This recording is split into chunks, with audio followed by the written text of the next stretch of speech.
Mine's Connie Anderson, and I am 74. Well, there's a lot of history there. Oh, stop. Talk. I'm Dave Anderson, and I'm 75, and Scott is my neighbor. We both share the same last name. Yes, but No relation. We are married and we have a family. We have one daughter and 3 grandchildren.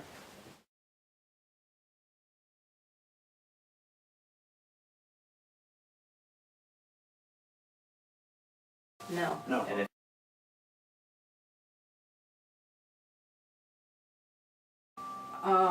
It would have been my great-grandparents. They were from Norway. Oh man, I don't know where mine come from. Your mother never talked Mine much come about from Los Angeles. it. That doesn't count. So I don't know. Your No. great grandparents? Great-grandparents, yeah, Oh wow. yeah.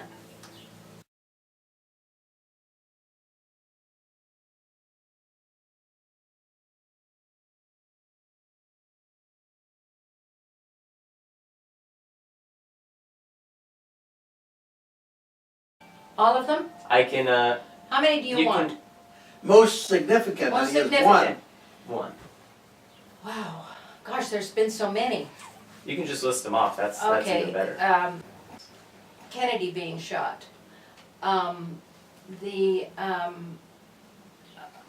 Basically, the airplane and cars were invented when Yeah. just before we were, and to see them evolve from what they started out as, you know. Because when we were young, And they TVs. would go 60 miles an hour on the drag strip. And now how fast were they going, Dave? 320. Everybody at our age, maybe you didn't, but it seemed like for the next 10 years you could tell somebody exactly where you were when it came over the TV or the radio, because it was so significant. I was at Sears. Yeah. And I was working for the Bank of Tokyo in Gardena. She was a money launderer. Oh, stop it. Gosh. I'm sorry to see JFK get killed, because I think he could have made a lot more difference, you know? Well, and that was before everybody got into trouble for having girlfriends. Remember that? They did. He had a bundle of them. Honey, they're recording this. What? They're recording this. I know, well, the teacher knows. The teacher knows. Okay. Yeah. And Marilyn Monroe was his Am girlfriend. I gonna get graded on this? You have an A. Man, you're all right, man. It was awful, and everybody was, everybody was taking out their clothes and burning their bras in LA, and God, they were. They just did, just to protest. And the protesters were wild. I mean, they were just really wild. Now, let's hear your side of the story. I don't have anything like that, honey. I was in Korea at the time. Oh, that's right, you were in Vietnam War, Korea. I almost got sent to Vietnam, but I was lucky I didn't. Yeah. So, I think I got a touch of Agent Orange while I was in Korea. Oh, you're so full of baloney. You know, it gets me every once in a while. I just, That isn't what it does to you, David. what does it do? It Makes me crazy. well, that's not that. Agent Orange attacks all of your muscles. Yeah. And stuff, and it makes you very weak, and it just Bad thing. debilitates you. Yeah, Bad it's thing. bad stuff. In fact, when I was working for the doctor, we had a patient that did get Agent Orange, and so the doctor ordered a book from the government, and it was that big, telling about Agent Orange. You can't get off on my tangents. Oh, sorry. In Hollywood, there were a lot of people that, what did they call that, David, all the people in Hollywood? That they got accused. Extremists. No, They got accused of Leftists. leftists, and it was really, really bad. A lot of people lost their jobs and could never get them back.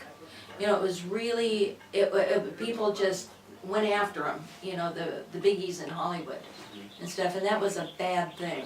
It was very bad for them. I was up in the air. Were you during at the David and I were up in the air. We didn't even know what had happened. right? And so we went from LAX to Phoenix, and then we were gonna go to Tampa. Well, as it turns out, we didn't get to go to Tampa, you know, and I saw this fire and I thought, oh my gosh, they've got a fire someplace. It must be a really big one. I didn't, because I was getting the tickets and all this stuff. And I'll tell you, people were different. But they were so good to us, so good. And at the end of the time, we were kind of standing around and everybody had kind of left us, you know. And this young Hispanic man who was he was a carrier, you know, carrying luggage and things. He said, if you don't mind riding in my truck, I'll take you to your hotel. Now that wouldn't have happened any other day. I mean, everybody was very kind and considerate of everybody, and, you know, it was just, it was nice, but of course, nobody knew where we were. Yeah, now that's what. You know, and so the family was up in arms because they didn't know where we were. They were calling Tampa. Well, we hadn't gotten there, and they didn't know we were stopping in Phoenix. So, and it was about 120 degrees in Phoenix. Oh, but anyway, it was quite an interesting scenario. What were your dreams as a child, and did you hope to be anything? What were some of your goals when you were growing up? Well, a lot of times you find out that the goals that you're going to take never come to fruition. For one, like I was going to go into nursing school, but my mother was in a wheelchair and she lived with me for like 2.5 years before she died. And in the ICU quite often, so I couldn't go to nursing school. You know, that kind, so I mean, sometimes life happens. And then you do what you want to do, you know, because it's the next thing going, you know, so I don't know, I didn't ever have a great thing to do except for nursing school.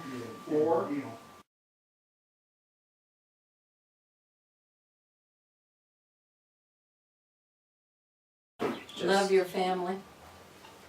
Pay attention to your children and your family, and keep them kind of in an arm's circle if you can. And it's important because now there's a lot of young people that never have dinner with their family. I know you have dinner a lot with your family, probably every night. Every night. Yeah, you do. We can. I know, I can smell it. And it smells so good. Yeah, we're pretty spoiled with that. Yeah, well, your mother's a wonderful cook, and so's your dad. Yeah. I mean, you know, but I think that that's one of the things, if they can corral that, I think it would make a lot of difference in the whole,